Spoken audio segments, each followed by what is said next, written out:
আসসালামু আলাইকুম। আমার নাম হচ্ছে মোহাম্মদ আমিনুল্লাহ। আমার বাসা হচ্ছে বালুখালী 2 নম্বর ওয়ার্ড। আমার আব্বুর নাম জনু মিয়া। আমি একজন সংবাদকর্মী।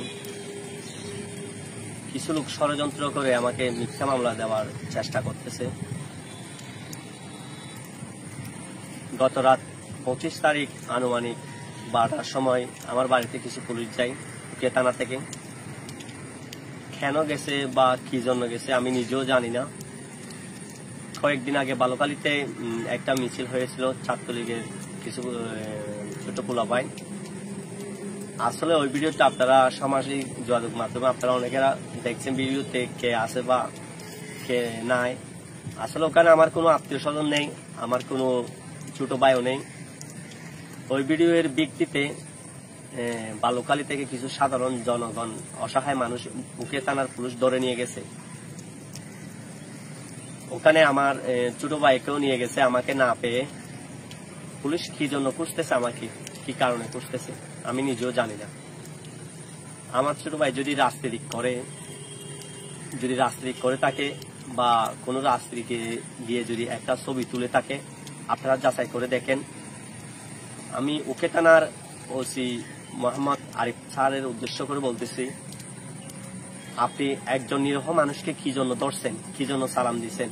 আপনি এটা মামলা করার আগে এটা আপনার তদন্ত করা উচিত ছিল, আপনি যাচাই করা উচিত ছিল। উনি কি আসলে কি রাজনীতির সাথে সংক্ষিপ্ত? উনি কি আসলে রাজনীতি করে? উনি তো কোনোদিন আওয়ামী লীগও করে নাই, কোনোদিন বিএনপিও করে নাই, বা কোনো রাজনীতির সাথে সংক্ষিপ্ত না। উনি একজন খেটে খাওয়া মানুষ। উনি একজন হচ্ছে ড্রাইভার, ওনার লাইসেন্স আছে, সবকিছু আছে। উনি ট্যাঙ্কালির একটা ডাম্পার চালায়। ওনার ওয়াইফ বর্তমানে পেটনিক অবস্থায়, কাল কুতুফালংয়ে তার একটা ছেলে সন্তান হয়েছিল। আসলে দুঃখের সাথে বলতে হচ্ছে যে এভাবে যদি ওকে থানার পুলিশ যদি আমাদের হয়রানি করে, আমরা সাধারণ জনগণ যাবো কোথায়? আমরা যদি তাদের কাছে যদি কোনো আশ্রয় বা কোনো কিছু না পাই, তাহলে আমাদের টাইটা কোথায় যাবে? আমাদের আশ্রয়টা কোথায় হবে? যদি পুলিশরা যদি এভাবে আমাদের হয়রানি করে বা গিয়ে করে। কয়েকদিন যাবত আমি বাসায় থাকতে পারতেছি না। কেন? আমার অপরাধটা কি? আমি কি সংবাদকর্মী হিসাবে নিউজ করাতে এটা আমার অপরাধ? তাহলে আমার অপরাধটা কি? আমি কি কোনো রাজনীতির সাথে সংক্ষিপ্ত ছিলাম, বা কোনো রাজনীতিকে কি আমার নাম আছে, বা কোনো রাজনীতিকের মিটিং এ কি আমি গিয়েছিলাম, বা ওয়ার্ড পর্যায়ে কি আমার কোনো নাম পদবি বা কোনো কিছু আছে? এটা আপনারা যাচাই করেন। এটা আপনাদের যাচাই করা উচিত। আপনারা পুলিশ হিসাবে, পুলিশরাও যদি অন্যায় করে, তাহলে সাধারণ মানুষের কে যদি হয়রানি করেন, আর আমরা যাবো কোথায়? আমাদের আশ্রয়টা কোথায় হবে? আমরা একটা আসামি ধরার আগে এটা যাচাই করবেন, উনি কি রাজনীতির সাথে সংক্ষিপ্ত ছিল এবং রাজনীতি করে।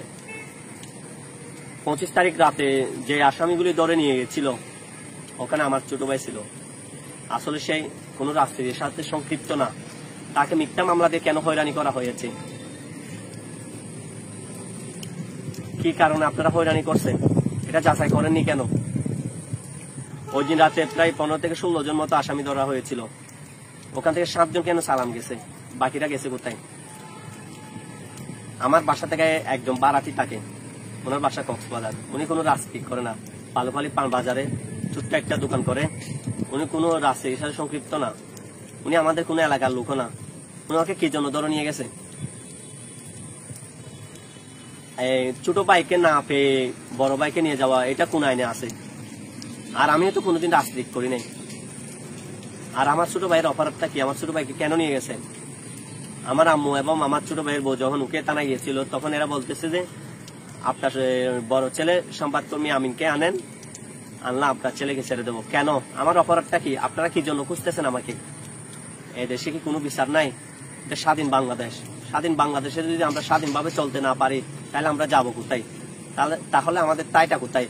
আপনারা যদি প্রশাসনরাও যদি হয়রানি করেন, আপনাদের কাছে যদি আমরা জিম্মি হয়ে থাকতে হয় স্বাধীন বাংলাদেশে, তাহলে আমরা যাবো কোথায়? আপনারা প্রশাসনরা সুস্থ তদন্ত করবেন, অযথা মানুষদের হয়রানি করবেন না, সাধারণ জনগণকে হয়রানি করবেন না। আমরা পুলিশকে সম্মান করি, ভালোবাসি। আমার ফ্যামিলিতেও পুলিশ আছে, আমার ভাই পুলিশ, আমার চাচা পুলিশ, আমার চাচা সেনাবাহিনী, আমরা পুলিশকে অনেক সম্মান করি, অনেক ভালোবাসি, রেসপেক্ট করি। আপনারা একটা আসামি ধরার আগে সুস্থভাবে তদন্ত করবেন, সুস্থভাবে গিয়ে করবেন, কারণ নিরীহ মানুষদেরকে হয়রানি করেন না। আপনাদের রাজনীতির কারণে গিয়ে যদি সাধারণ জনগণ যদি হয়রানি হয়, তাহলে সাধারণ জনগণের যদি কোনো নিরাপত্তা না থাকে, তাহলে আমরা আত্মহত্যা করা ছাড়া কোনো অপরাধ নেই। আমরা শুধু আত্মহত্যা করব। আমাদের যদি আমি আত্মহত্যা বা কোনো কিছুর সাথে সংক্ষিপ্ত হই, আমার শুধু এই দায়ভার থাকবে ওকে থানার পুলিশের কারণে আমি আত্মহত্যা করব। আমার একটা দাবি হচ্ছে যে আমি সংবাদকর্মী হিসাবে আমি নিউজ করার কারণে কি আমাকে খুঁজতেছেন, কি কারণে, আমার অপরাধটা কি, আমি এটা জানতে চাই, এলাকাবাসীর কাছে জানতে চাই।